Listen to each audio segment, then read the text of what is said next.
E para falar sobre isso, sobre esse decreto de intervenção federal na segurança pública do Rio de Janeiro, eu recebo aqui no estúdio a professora Jaqueline Muniz, que é do Departamento de Segurança Pública da UF, a Universidade Federal Fluminense. Professora, bom dia para você. Bom dia a todos. Muito obrigado pela presença aqui na edição das 10 da manhã.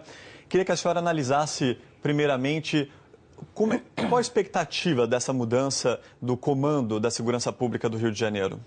Olha, a expectativa eu diria que não é otimista. É pior do que mudar 6 por meia dúzia, ok? Como ficou claro na fala do ministro. A pergunta que a gente tem que fazer é o seguinte: ninguém foi pego de surpresa com essa ambição de intervenção colocada no decreto. Primeiro que o Rio de Janeiro, desde 1992, com a ECO 92, vem experimentando formas diretas e indiretas de intervenção das Forças Armadas na segurança pública do Rio. Ok? Então, isso não é uma novidade. Segundo ponto que é importante chamar, para a gente usar uma imagem do Carnaval, é que a operação de GLO na Rocinha, no Salgueiro e antes disso na Maré, serviram como uma espécie de ensaio técnico em que ninguém mostrou quais foram os quesitos e as notas que retiraram. Até agora, apesar de ter gasto quase 300 milhões na Maré por mais um ano, aqueceu a panela de pressão sem produzir resultados substantivos, ninguém apresentou os relatórios de eficácia, eficiência e efetividade do emprego das Forças Armadas em suporte à ação policial no Rio de Janeiro. O que nós tivemos e temos assistido no Rio, na verdade, para ser muito clara, é a substituição do arroz com feijão da segurança pública, que é o que funciona, correto? Não é invenção da roda, o dia a dia dos policiamentos por operações policiais, pelo sobe e desce morro, pela teatralidade operacional, que tem rendimento político, rendimento político, rendimento eleitoral, rendimento midiático, mas pouco efeito no cotidiano. Se é de fato para combater o crime organizado, não será esse efeito espanta-barata que tem se produzido com sobe e desce morro, com a chamada síndrome do cabrito, agora articulada, envolvendo as Forças Armadas, que, aliás, têm plena consciência de sua incapacidade de agir como polícia, de tal maneira que demandaram um salvo-conduto, uma proteção através de um decreto que transfere seus erros, suas violações para a justiça militar. Tá? Agora tem uma mudança, inclusive, da forma de atuação das Forças Armadas. A senhora citou bem a ECO 92, que foi a primeira vez em que as Forças Armadas foram chamadas para participar de grandes eventos.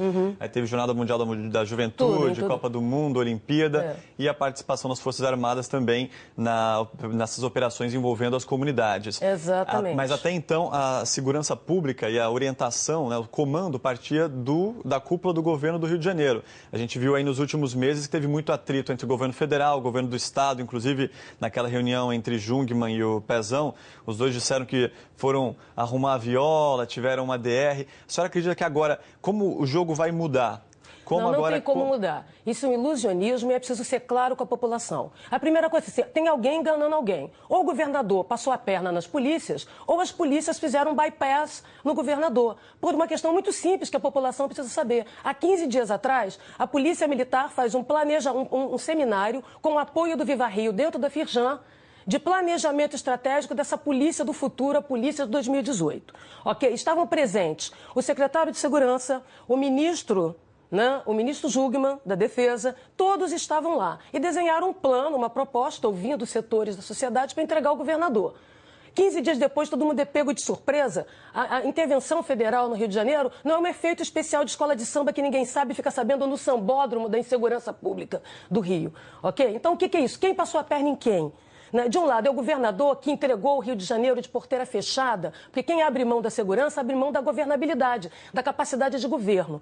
Não é falando alto, gritando forte, que vai fazer as polícias funcionarem. Se tinha ingovernabilidade na segurança, não é o Exército falando alto de bigode que vai conseguir produzir, porque afinal, nem as forças, as espadas no Brasil, das Forças Armadas, mas da Polícia Federal, a guarda da esquina, não tem dispositivos de controle interno, de controle externo e de governabilidade. Fazê-las funcionar é um gesto de boa vontade e de camaradagem entre pares. É um pedido de, por favor, trabalhe ali na esquina. Esse é o primeiro ponto. Segundo importante que a população do Rio tem que saber. né? O Ministério Público tem um termo de ajustamento de conduta que já está há 2 anos cobrando do governo do Estado um plano de segurança, um conjunto de ações estruturais e sistêmicas para reduzir a matança de policiais e a matança de civis, mudanças na estrutura da segurança pública do Rio de Janeiro, a qual os prazos estão vencendo e o governador e ninguém apresentou. Por sua vez, a Defensoria Pública do Rio de Janeiro tem uma ação civil de redução de perdas e danos exatamente para evitar também a matança com propostas substantivas de mudança continuada, para que a gente não caia nessa fórmula fácil de achar que a espada sozinha resolve, porque ela vai cortar para todos os lados, inclusive a cabeça dos governantes e daqueles que hoje sentam na cadeira. Okay? Então tem uma situação crítica aí. A quem está se enganando e por quê? A gente continua repercutindo a intervenção federal na segurança do Rio de Janeiro com a professora Jaqueline Muniz, do Departamento de Segurança Pública da UF, a Universidade Federal Fluminense. Professora, vamos dar uma olhadinha no andar da carruagem aqui no Rio de Janeiro. Na semana passada, depois de 8 meses de muita costura, de muita promessa, de muita negociação, de reunião, vai e vem, anunciaram o tal Plano Integrado de Segurança Pública, depois de uma reunião ali apressada entre o governador, o secretário de Segurança Pública, Roberto Sá, a chefia da PM, da Polícia Civil. No final das contas, esse novo plano, que era tido aí como a salvação da segurança pública do Rio de Janeiro, não durou nenhuma semana. Né? Assim, o governador não esperou nem esse plano realmente ser efetivado e... Vamos lembrar que o plano foi bastante criticado por ser vamos dizer aí, um museu de grandes novidades, né? Reciclar anúncios, dizer que ia colocar mais efetivo, enfim. Esse plano não durou uma semana. O plano era o mais do mesmo. Então eu volto a dizer o que tinha dito antes. Vocês não acham estranho, né, que exatamente no momento em que o Ministério Público, já há mais de um ano, desenhou um termo de ajustamento de conduta que envolve um conjunto de ações estruturais de mudança dentro das polícias, né, para fora, a mesma coisa a Defensoria Pública, que o governo do Estado tinha que entregar a partir das audiências públicas, está devendo, aliás, já passou do prazo, né? Que tenha sido feita uma reunião com ONG, com PM, com empresariado, né? Para desenhar esse plano de ações, que, aliás, é simplório, é medíocre, é mais do mesmo, e que, de repente, todo mundo é pego de surpresa, dá a impressão de que o comando militar chegou no Rio de Janeiro para passar o carnaval, gostou da cidade e resolveu governar. Não é assim. Tem uma articulação política por trás, sim. E se é mesmo para combater o chamado crime organizado, como metástase, não existe crime organizado que não tenha chancela, conivência e conveniência de setores do Estado, de setores do governo. Afinal, é através do dinheiro do crime que se faz caixa 2 de campanha. E que crime é esse? Através das mercadorias ilegais, que vai da banda larga às drogas. Mas voltando ao ponto do Rio de Janeiro, por que a Polícia Civil foi intencionalmente sucateada no seu trabalho de inteligência, no seu sistema de dados, nas suas equipes de investigação e na atividade de perícia? Porque, pelo que eu saiba e que o mundo saiba em termos de pesquisa, do que funciona e do que não funciona, é atividade discreta e não barulhenta, espetacular, né, de investigação e inteligência que consegue desbaratar economias criminosas. Professora, tem E não o efeito espanta-barata da ostensividade. Aqui a gente faz polícia de espetáculo, polícia ostentatória, polícia ostentação. Isso é por um lado. Por outro, transformar a polícia militar numa mercadoria. Venderam o policial, alugaram, precarizaram o policial militar para iniciativa privada. Lapa Presente, Lagoa Presente, que até então todo mundo acha lindo. E por que achava lindo? Porque ninguém presta contas.